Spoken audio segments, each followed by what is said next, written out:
Bonjour à tous et bienvenue dans cette nouvelle vidéo. J'espère que vous allez tous vraiment bien.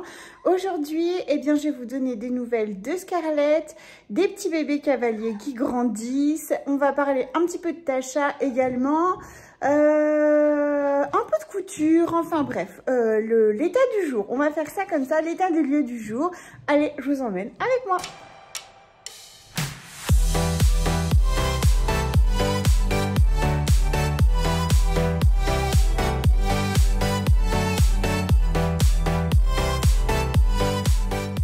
Je voulais vraiment tous vous remercier pour tous les messages que vous m'avez laissés. Vous avez laissé ces messages pour elle et pour moi et vraiment je vous remercie de ça. C'est vraiment... ça nous a réconforté, ça m'a réconforté et ça m'a donné du baume au cœur. Alors automatiquement vous avez vu que c'était voilà, dans le flot de mes émotions, vous avez eu tous mes doutes, toutes mes interrogations. Et c'était vraiment la première fois depuis toujours où je doute sur l'élevage du chihuahua.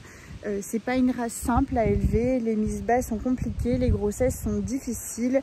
Et c'est vrai que jusque là, je me suis toujours dit qu'il y avait du bon et du moins bon. Et que c'était la vie et que c'était comme ça. Mais là, j'avoue que ça m'a tellement fait de peine. Cette petite chienne, elle est maman dans l'âme. C'est-à-dire que quand il y a les autres ont des bébés, elle se met près d'eux comme si elle voulait qu'ils la têtent. Elle les lèche, elle les protège, elle empêche les autres d'approcher des bébés même qui ne sont pas les siens. Cette petite chienne est une maman dans l'âme et elle ne sera jamais maman. Et je pense que c'est de l'anthropomorphisme, hein, se dire que voilà, on ressent cette douleur comme si nous-mêmes on n'avait pas pu avoir d'enfants. Enfin, je pense qu'il y a vraiment quelque chose comme ça et ça m'a fait beaucoup de peine pour Scarlett.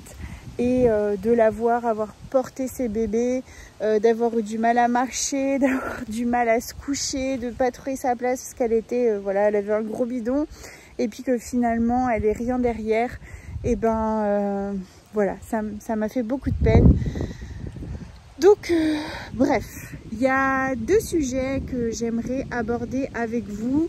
Deux sujets qui sont différents et à la fois une continuité et du coup deux sujets. Oui, si, deux sujets. Je vais vous filmer les chiens plutôt que me filmer moi, ce sera quand même plus sympa à regarder. Alors, le premier sujet, c'est Tasha. Tasha, elle est en chaleur, elle va bientôt pouvoir être saillie. Dans ma tête, j'allais la saillir avec Pomme, parce que l'année dernière, on avait eu quand même 7 beaux bébés, même s'il n'y en avait eu que 5 qui avaient survécu. C'était quand même une belle portée, les chiots étaient beaux et en bonne forme, etc. Donc j'avais, dans ma tête, je m'étais dit que j'allais la marier avec Pomme.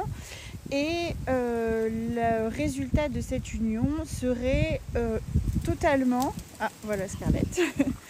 Totalement... Tu me cherchais, toi? Des tricolores. Uniquement des tricolores.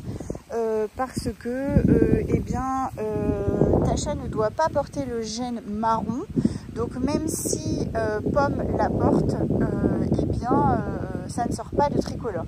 Et ça, je vous dis ça comme si j'étais hyper douée. Mais pas du tout. On a longuement conversé avec Fanny, que je remercie. Parce qu'autant le cavalier King Charles a seulement 4 couleurs, mais autant la génétique, c'est un bordel son nom. Hein. Excusez-moi du terme, mais c'est vraiment ça. Ça veut dire que, bon, automatiquement, comme tout chien, il y a des gènes qui sont dominants, d'autres récessifs. Donc, automatiquement, il faut que les deux soient porteurs. Enfin, bref, il y a tout ça. Mais chez le chihuahua, c'est très complexe. Mais chez le chihuahua, il y a quand même une pluralité de couleurs juste énorme. Chez le cavalier, il y en a 4, en sachant que les 4, c'est basé sur du marron et du noir. Donc, pour moi, c'était évident. Et finalement, je me suis pris une claque parce que moi qui pensais savoir, finalement, je ne savais rien du tout. Et j'ai même dit des bêtises à Alice et je m'en excuse totalement. Donc voilà. Retourne l'écran encore une fois. Nala pensive. Donc la bêtise, c'est quoi? C'est qu'en fait, pour moi, si je mariais Tasha à Husky, pour moi d'ailleurs, ces mélanges-là étaient juste pas possibles. Je ne voulais pas mélanger des chiens unicolores et particolores. Et plus le temps passe, plus je me dis, bah en fait, pourquoi pas, finalement.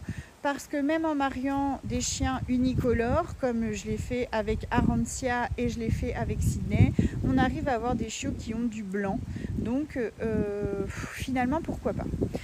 Et donc si je marie Tasha avec Husky, roulement de tambour, ça me donnera uniquement des noirs et feux. Alors que j'avais dit à Alice que je n'aurai pas des noirs et feux avant l'année prochaine. Et c'est pour ça qu'elle a choisi Violette la rubis, alors qu'elle voulait une noir et feux. Donc vraiment, je me sens toute bête. Bon, je ne sais pas si je vais choisir Husky, mais je me sens vraiment toute bête. Et ça veut dire que dans mon cheminement d'élevage, je me suis dit que je vais garder une fille de Sydney, donc ma Violette noir et feu, pour avoir plus de noir et feu dans l'élevage et du coup pouvoir produire davantage de cette couleur-là. Alors que finalement, j'en avais déjà, parce que Tasha et Husky me feront 100% de noir et feu. Et s'il y avait une femelle à garder, ça aurait été beaucoup plus logique de garder une femelle de Tasha plutôt que une fille de Tasha plutôt que de Sydney. Parce que Sydney, rappelez-vous, elle a mis un temps fou à être gestante et elle a eu 3 chiots. Alors que Tasha, ça a pris du premier coup et elle a eu quand même 7 chiots. 2 morts certes, mais 7 chiots. Donc en fait, eh ben, c'est les débuts de l'élevage du cavalier, parce que je vous rappelle que ça fait pas si longtemps que ça. Et donc au final, en fait, j'ai dit des bêtises et j'ai pas fait de bêtises, parce que là il n'est même pas question de dire aux enfants qu'on ne gardera pas Violette, parce qu'alors là ça va être un drame, même pour moi, hein. J'avoue que je suis déjà très attachée à cette petite chienne, mais dans ma tête j'avais juste pas imaginé que une tricolore avec un rubis pouvait me faire 100% de noir et feu. Tout comme j'avais imaginé que Huguette et Husky, ça me ferait à la fois des rubis et à la fois des Blenheim. Et en fait non, parce que si Husky n'est pas porteur du gène particolore, donc en gros blanc, ça me fera que des rubis. Donc je me suis trompée sur toute la ligne. Donc après, Violette, je vais te peindre en noir et feu pour ta maîtresse. Hein. Bah oui, moi je suis sûre que ta maman elle t'aime même rubis, mais elle voulait une noir et feu et moi j'ai dit non, il n'y en aura pas. Et toi, tu peux m'en faire en fait. Mais je ne savais pas. Moi, c'est trop mignon ça. Donc, la question se pose. Est-ce que je dois marier Tasha avec Pam? Et dans ce cas-là, je respecte la charte, on va dire la charte non officielle du club de race par rapport au cavalier. Parce que du coup, je marie particolore avec particolore. Et du coup, je vais avoir 100% de tricolore. Ou bien, est-ce que je dois marier Tasha avec Husky? Et dans ce cas-là, je respecte moins la charte parce que j'ai le risque qu'il y ait davantage de petits bébés noirs et feu avec plus de blanc. Donc des bébés potentiellement non confirmables. Et de la marier avec Husky. Si vous aviez que ces données-là, vous vous demanderiez pourquoi elle hésite. Il faut marier Tasha avec Pomme, comme ça on respecte tout et puis c'est tout. Sauf que on a découvert en fait que un bébé de Tasha avait eu un souci de santé. Un souci de santé qui ne se teste pas de manière génétique, donc je ne pouvais pas prédire. Et donc on a fait des tests physiques sur Tasha et Pomme, parce que eux deux ne présentaient pas cette anomalie-là, mais ils pouvaient être tous les deux porteurs sains, et donc donner cette anomalie. Sauf que ça aujourd'hui, en fait on n'a pas vraiment moyen de le savoir. Donc on ne sait pas si ce bébé a eu ce souci parce qu'ils sont tous les deux porteurs sains. On ne sait pas si c'est non pas génétique, mais au cours de la gestation qu'il y a eu un souci de fabrication et que ce bébé est né avec ce souci-là, mais que c'est comme un handicap en fait finalement. Et donc j'ai peur de retenter le mélange Tasha-pomme parce que je ne sais pas si c'est ce coup de pas de chance ou bien si c'est le mariage qui n'est pas heureux. Parfois ça peut arriver dans l'élevage, on ne sait pas trop pourquoi, mais un mariage va produire des bébés qui vont pas aller en fait. Donc est-ce que c'était juste un coup de pas de chance ou bien est-ce qu'il y avait eu quelque chose de particulier? Donc rassurez-vous, ce bébé se porte très bien, j'ai des nouvelles très régulièrement. J'ai des photos maintenant, tout ça, donc c'est très chouette. Et donc il a pu être opéré, nous avons participé à cette opération. Je vous vois venir, hein. Je ferai pas ça tout le temps parce que voilà, c'est un bébé qui était très jeune et dans ce cas-là, eh bien, je m'en suis sentie responsable en fait, tout simplement. Même si finalement Tasha et Pomme n'étaient pas atteints. Mais bref, c'est pas grave, c'est un autre sujet. Et j'en dirai pas plus parce que je veux pas, mettre la maman de ce bébé devant les vidéos, etc. Enfin, voilà, de parler d'elle, etc. Donc voilà, j'en dirai pas plus, mais il y a cette petite notion dans ma tête qui me dit peut-être que ce serait mieux pour Tasha de ne pas respecter cette charte non officielle du club et bien de la laisser marier avec Husky. Mais dans ce cas-là, je prends le risque qu'il y ait des bébés avec plus de blanc et je suis une menteuse auprès de la maman de Violette. Voilà. Donc que feriez-vous? Je veux bien votre avis. Cette vidéo est filmée lundi. Je pense que Tasha sera bonne à saillir plutôt demain, voire après-demain.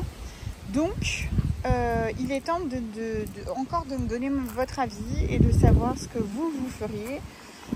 Est-ce qu'on tente avec Pomme? Est-ce qu'on retente avec Pomme? Est-ce que c'était juste de la malchance? Ou est-ce qu'on retente avec ou est-ce qu'on tente avec Husky? Dans ce cas-là, on aurait 100% de noir et feu. Tasha a les fesses très sales, mais je répète qu'elle est en chaleur. Hein. Donc on va tondre tout ça, je pense que ce sera plus simple. Donc ça, c'est le premier sujet que je voulais aborder avec vous. Et le deuxième sujet, c'était concernant ces petits trucs-là, les chihuahuas. Comme vous pouvez suivre au fur et à mesure de nos aventures, nous avons de moins en moins de fifis qui vont pouvoir reproduire au niveau de l'élevage. Et celles qui restent, eh bien en fait il y en a très peu qui sont sûres. Je m'explique. Romance est une femelle reproductrice sûre, Hermione aussi, Blue aussi, Tess, nous allons bientôt voir. Donc potentiellement ça m'en fait 4. Et Huska devrait bien aller, donc 5 plutôt. Nous avons gardé l'an passé Utopie et Smiley qui sont nés à la maison. Utopie présente un léger défaut au niveau des dents. C'est pas mal, mais c'est pas tip top. Et j'ai peur que ça ne passe pas au niveau de la confirmation. Elles n'ont pas un gros défaut, mais elles ne sont pas parfaites. Et si ça ne passe pas à la confirmation, ça veut dire que c'est des bébés. Si je prends la décision de faire reproduire quand même Utopie, ce sera des bébés qui seront non lof. Et c'est pas du tout ce que je voudrais vraiment. Et la deuxième c'est Smiley, et Smiley qui est très petite comme vous pouvez le voir sur les vidéos, c'est un microbe et ben, j'ai peur tout simplement qu'elle ne puisse pas reproduire du fait de sa taille. Donc ça me fait 5 fifilles. Je ne compte pas Guapa. Pourquoi? Parce que Guapa en fait a eu des bébés qui sont nés sous césarienne.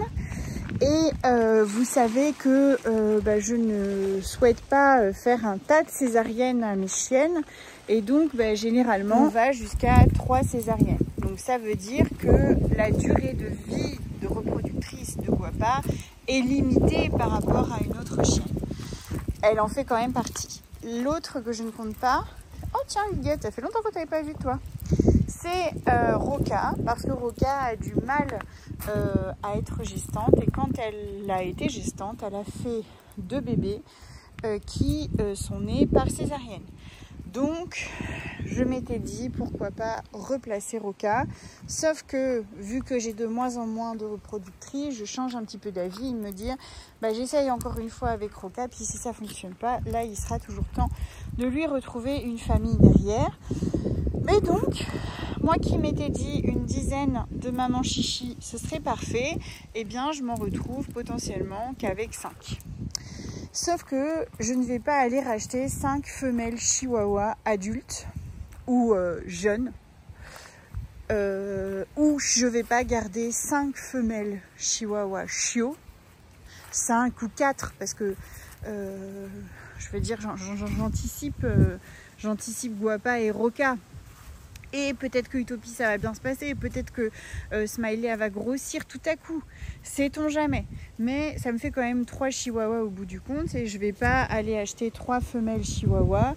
Première raison c'est le budget, parce qu'une femelle chihuahua c'est à peu près 2000 € reproductrice. Et la deuxième chose, c'est que quand j'achète une femelle adulte ou un mâle d'ailleurs, hein, peu importe, qui vient d'un élevage, et c'est souvent le cas, ce sont des chiens qui ne sont pas propres, qui ne sont pas codés dans la maison et c'est très compliqué derrière à revenir. Je mets beaucoup de temps et quand par exemple Uska et Tess ne sont pas propres, elles font leurs besoins toutes les nuits à la maison, donc qu'elles fassent leurs besoins, qu'il faille les rééduquer, ok, sauf que automatiquement quand on a une meute de chiens, ce qui est le cas à la maison, et qui sont en liberté, je veux dire ils ne sont pas un par chenil, ils vivent tous ensemble. Et ben, lorsqu'il y a un pipi ou un caca, un autre chien plus dominant va sentir, va refaire pipi par-dessus, puis un autre va refaire pipi par-dessus. Donc je vous laisse imaginer, pour un pipi ou un caca de Tess et Uska, ça me fait facilement 5 pipis à ramasser autour de ce pipi-là de base. Donc, de faire ça un petit peu, je l'ai fait, hein, parce que je n'ai jamais arrêté finalement, parce que les cavaliers c'est pareil, hein. Je les cite pas, mais c'est pareil. Je l'ai fait et j'en ai marre parce que quand je vois que mes chiots, quand ils partent de la maison, ils sont tout à fait codés et ils savent où faire pipi, s'ils sont... Enfin, je veux dire, ils sont pas propres parce que c'est des chiots, mais ils n'ont que 2 mois et demi, 3 mois. Et ils pigent qu'on fait déjà les besoins dehors, qu'on se retient la nuit. Là, les 3 bébés de Sydney ne font ni pipi ni caca la nuit. Hein. Donc c'est... Et j'ai Tess et Uska qui n'arrêtent pas. Donc... Voilà, je ne veux pas. Alors vous allez me dire, bah, il suffit de garder des femelles. Oui d'accord, il suffit de garder des femelles. Sauf que, oui, je vais en garder certainement, mais je ne vais pas garder autant de femelles. Alors je me dis, pourquoi pas tenter le mariage de Tasha avec Husky et de garder une femelle noire et feu. Pourquoi pas? Et au lieu d'avoir 3 chihuahuas, eh bien, je la remplace peut-être par une cavalier et une chihuahua. Et donc, j'en ai marre de me poser toutes ces questions sans arrêt. Et je me suis dit que j'allais simplement arrêter. Que jusque-là, Mère Nature n'avait pas toujours été sympa avec moi, mais qu'elle n'avait pas été quand même odieuse et qu'elle m'avait fait quand même de beaux cadeaux et de belles surprises tout au long de ces années. Et qu'il faut savoir aussi arrêter de réfléchir et prendre les choses comme elles viennent. Donc, je me suis dit que nous verrions au fur et à mesure des portées. Il faut que je fasse la confirmation de grossesse de Tess. Si elle est gestante, peut-être que j'aurai la chance d'avoir une jolie petite femelle et donc je pourrai la garder. Pareil pour Tasha, pourquoi pas. Après, j'ai Guapa qui doit elle aussi avoir ses chaleurs dans pas longtemps, mais comme elle est sous césarienne, je pense pas que je garderai un chiot de Guapa. Donc voilà, et je me dis, bah sinon pourquoi pas garder encore une fille de romance, parce qu'après tout, Utopie est vraiment très belle. Donc bref, me voilà toute seule à parler dans mon jardin. De manière aléatoire mes chiens. Mais je veux être tout à fait transparente comme j'ai toujours été avec vous et vous dire un petit peu dans quel état d'esprit je suis. J'ai répondu à certains commentaires de la vidéo de Scarlett où je disais un petit peu ce que je ressentais et j'espère que c'est plus clair pour vous à travers cette vidéo. Ce que je ressens, c'est simplement le bazar. Dans ma tête, c'est le bazar. Je sais ce qui serait mieux, mais je ne l'ai pas.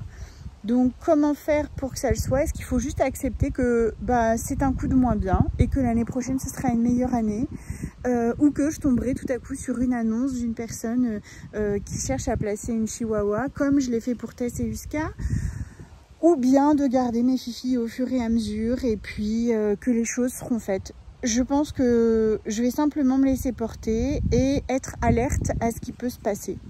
Peut-être qu'il y a quelque chose juste devant mon nez que je verrai et il faudra juste le saisir à temps ou bien patienter encore, j'en sais rien. On verra avec le temps.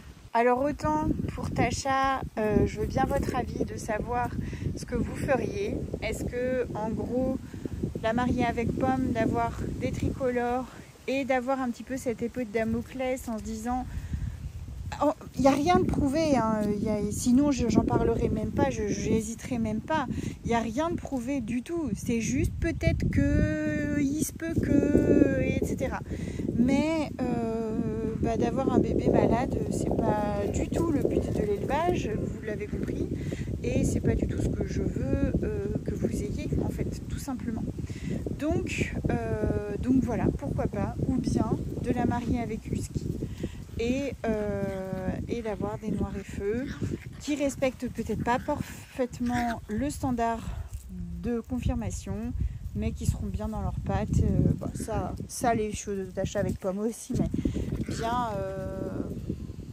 dans leur santé, on va dire ça comme ça. Bon, voilà. Alors, je veux bien votre avis. Après, concernant le rachat éventuel de Chihuahua, c'est pas que je vous demande pas votre avis parce que vous savez que je suis toujours très ouverte à vos remarques quand elles sont constructives et agréables, etc. C'est pas du tout ça, mais ça, je pense que en fait, il n'y a pas de bonne et de mauvaise décision. Qu'est-ce que tu manges? Ah, une noix. C'est pas bien de manger ça. Il faut qu'on les ramasse ce week-end. Mais non, on mange pas ça. Mais voilà, vous pouvez, si vraiment il y a quelque chose qui vous paraît évident et qui n'a pas été pour moi, bien sûr que vous pouvez me le partager. Mais encore une fois, je ne pense pas qu'il y ait vraiment de bonnes solutions. Et que l'idéal, ce serait que là, tout de suite, en un claquement de doigts, se posent 3 femelles chihuahua. Voilà. Mais ça, du coup, je vais claquer des doigts au cas où. Il n'y en a pas. Voilà. Donc, nous verrons bien. Je vais me rentrer dans la maison parce que je me dis encore une chose que je n'ai pas de voisin parce qu'ils me trouveraient quand même fin folle à parler. Ah tiens, il pleut. Allez, on rentre vite, il pleut. Ça rejoint... je sais pas si vous vous souvenez, mais... Enfin, je sais pas si vous l'avez vu, mais la petite vidéo que j'ai faite ce week-end sur il pleut pas. Bah voilà, il pleuvait pas, maintenant il pleut.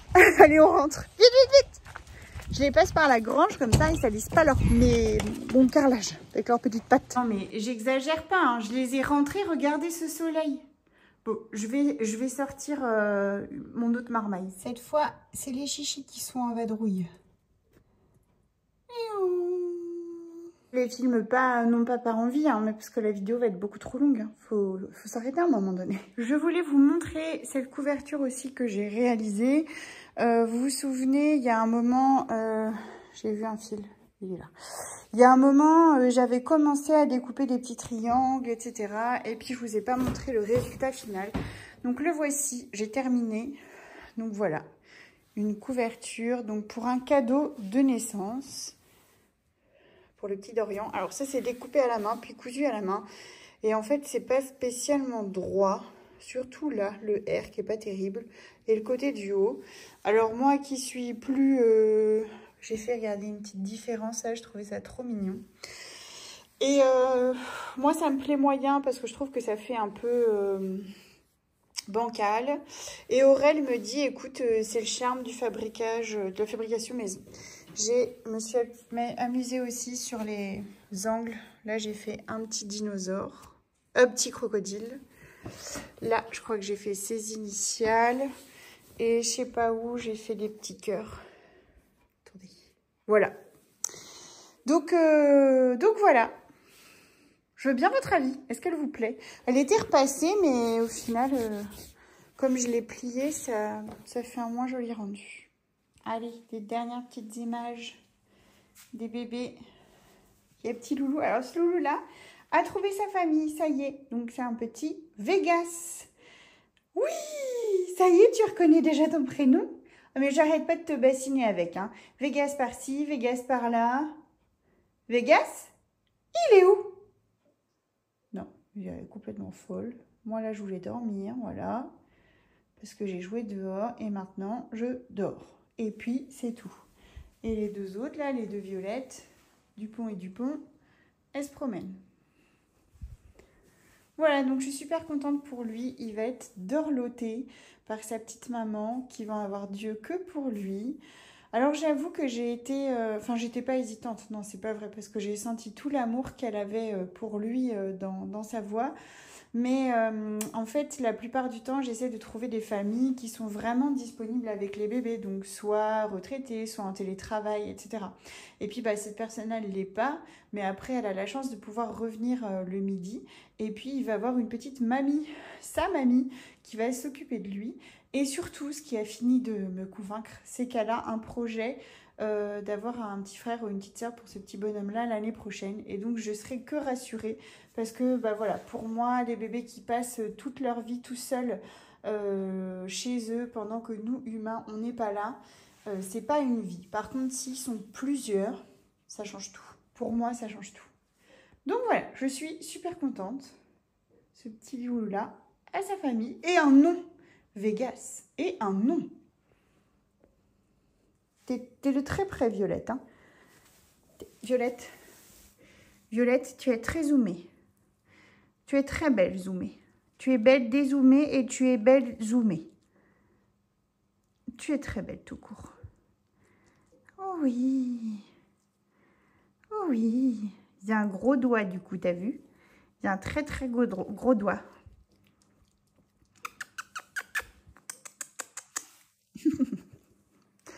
En vrai, c'est ça la vraie taille.